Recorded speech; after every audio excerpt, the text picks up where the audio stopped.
Bab 1583. Menuntut sebuah keadilan. Ya, jika kamu mati, tidak ada yang akan tahu rahasia kita. Instruktur pelatihan tubuh juga menunjukkan senyum aneh. Pada saat ini, Conor merasakan niat membunuh yang kuat. Aku adalah anggota prajurit Fradron. Kamu berani membunuhku. Raut wajah Conor berubah. Apa kalian tahu konsekuensi membunuh anggota prajurit Fradron? Conor tentu tidak percaya bahwa mereka berani membunuhnya. Bagaimana jika kamu adalah pengkhianat Neslandia? Semua orang akan bertepuk tangan saat kamu mati. Bukan? Farrell Powell seketika tertawa. Kalian. Conor menyadari sesuatu. Ekspresinya berubah drastis. Dia juga teringat apa yang Nathan ingatkan padanya. Orang-orang ini benar-benar akan membunuhnya. Menyingkir. Conor langsung berpikir untuk melarikan diri. Mau lari. Sudah terlambat. Farrell Powell dan instruktur pelatihan tubuh langsung menutup rute pelarian Conor. Bunuh. Conor hanya bisa bertarung seorang diri. Di ruang kecil. Pertarungan sengit terjadi. Tapi pada akhirnya Conor kalah dalam jumlah. Dia jatuh dalam genangan darah. Dengan nafas terakhir.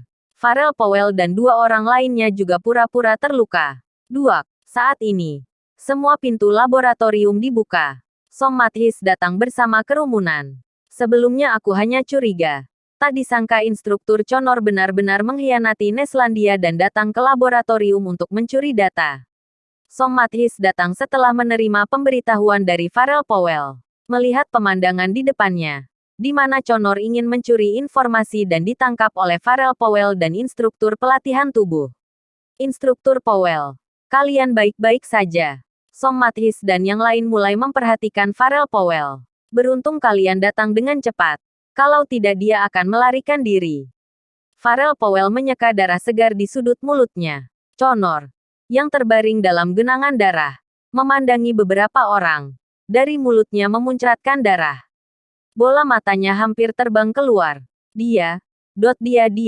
Pada akhirnya, Conor meninggal tanpa mengucapkan sepatah kata pun. Conor meninggal. Markas program Freynok gempar. Prajurit Fradron pun gempar. Conor mencuri rahasia Neslandia. Membocorkan program pelatihan. Mengkhianati negara untuk kepentingan diri sendiri. Farrell Powell dan murid-murid mengetahuinya. Akhirnya dieksekusi di tempat. Meskipun hal ini penuh dengan keraguan. Namun buktinya sangat banyak. Farrell Powell dan yang lain merancang bukti pengkhianatan dan kolusi Conor dengan musuh dalam 2 hari terakhir. Bukti nyata. Tidak ada kesempatan untuk membalikkan faktanya. Conor bukan hanya meninggal, namun harus menanggung nama seorang pengkhianat. Farrell Powell dan beberapa murid juga mendapat penghargaan. Selanjutnya harus menyingkirkan Nathan. Maka kita bisa tenang.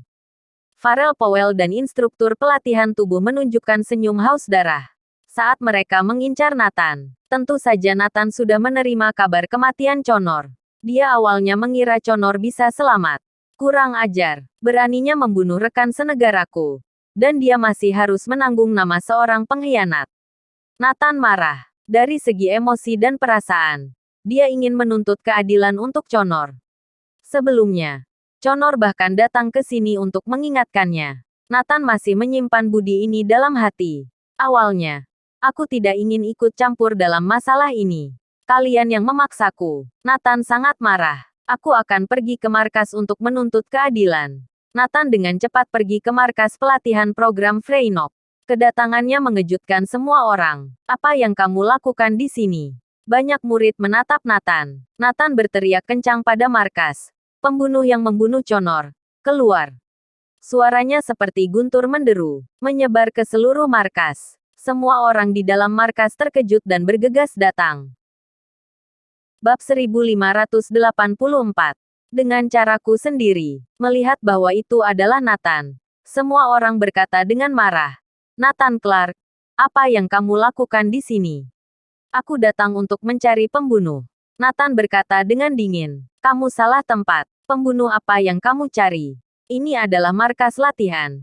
Tidak ada pembunuh yang kamu cari. Cepat pergi. Jangan membuat masalah. Penanggung jawab prajurit Fradron memandang Nathan dengan tidak senang. Bisakah dia tenang sebentar saja? Hampir setiap hari Nathan membuat masalah setelah turun dari posisi tingginya.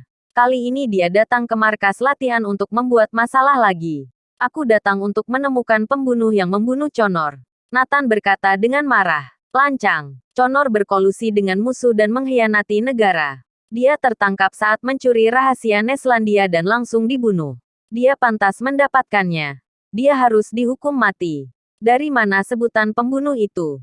Penanggung jawab prajurit Fradron memelototi Nathan dengan marah. Nathan semakin keterlaluan. Benar, kami telah menyaksikan Conor berkolusi dengan musuh dengan mata kepala kami sendiri. Dan buktinya kuat. Dia pantas dibunuh. Neslandia seharusnya tidak membiarkan kanker semacam ini. Nathan Clark, kamu sengaja datang membuat masalah. Som Mathis dan yang lain berkata, ya, betul, Conor telah melakukan kejahatan besar. Sejak lama kami telah menyadari dia telah mengkhianati Neslandia. Dia telah berkali-kali mencuri dan menjual rahasia negara. Kami telah mengumpulkan cukup bukti yang kuat. Kamu ingin mengembalikan nama baik Conor? Tidak mungkin. Selain itu, jangan-jangan kamu berkomplot dengan Conor. Farrell Powell menuduh balik, memercikkan air kotor pada Nathan. Farrell Powell dan instruktur pelatihan tubuh saling memandang lalu tersenyum. Mereka masih memikirkan bagaimana menangani Nathan. Tanpa diduga, Nathan yang datang sendiri. Berkomplot. Semua orang memandang Nathan dengan tatapan aneh. Benar-benar tak tahu malu. Kalian berdua adalah pembunuh yang membunuh Conor. Nathan menatap mereka berdua. Ya, benar. Conor memang dibunuh oleh kami berdua. Tapi dia berkolusi dengan musuh dan berkhianat. Kami hanya bisa membunuhnya. Kami tidak melakukan kesalahan. Bukan. Farrell Powell bertanya. Benar, Instruktur Powell. Yang kalian lakukan benar. Prajurit Fradron mendukungmu. Neslandia mendukungmu. Kalian sama sekali tidak salah. Bagus kalian telah membunuhnya. Sudah benar kalian membunuhnya. Menghadapi bukti mutlak, prajurit Fradron memilih untuk percaya pada Farrell Powell dan yang lain. Nathan mengangkat kepalanya tanpa daya, memandang ke langit, dan mencibir. Apa kalian bodoh? Bagaimana mungkin Conor mengkhianati Neslandia? Semua adalah ulah dua orang ini. Jelas-jelas Conor yang menemukan bukti kejahatan mereka, lalu dibunuh. Nathan Clark, semua bukti sudah ada. Apalagi yang ingin kamu katakan? Penanggung jawab markas memberikan bukti kepada Nathan. Nathan membaca halaman per halaman. Senyum di bibirnya semakin lebar. Mengenai bukti Conor berkhianat dan berkolusi dengan musuh. Mereka melakukannya dengan mulus. Dia tidak dapat menemukan titik palsunya. Adapun bukti yang dikumpulkan oleh Conor, mereka sudah menghancurkannya. Sangat tidak mungkin membela Conor mengandalkan bukti-bukti. Bahkan seumur hidup tidak mungkin bisa. Berdasarkan bukti tersebut, Conor adalah pengkhianat dan Farrell Powell adalah pahlawan yang hebat. Setelah membaca buktinya, Nathan tertawa. Bagaimana, Nathan Clark? Apalagi yang ingin kamu katakan sekarang? Apakah kamu masih ingin mencari pembunuhnya? Orang-orang bertanya balik. Benar, jika berdasarkan hukum, aku sama sekali tidak bisa menuntut keadilan untuk Conor. Mendengar ini, semua orang tertawa. Terutama Farrell Powell dan instruktur pelatihan tubuh bahkan terlihat bangga. Nathan jelas tahu bahwa merekalah yang membunuhnya. Tapi tak ada yang bisa dia lakukan. Tapi aku akan menuntut keadilan dengan caraku sendiri. Bersambung.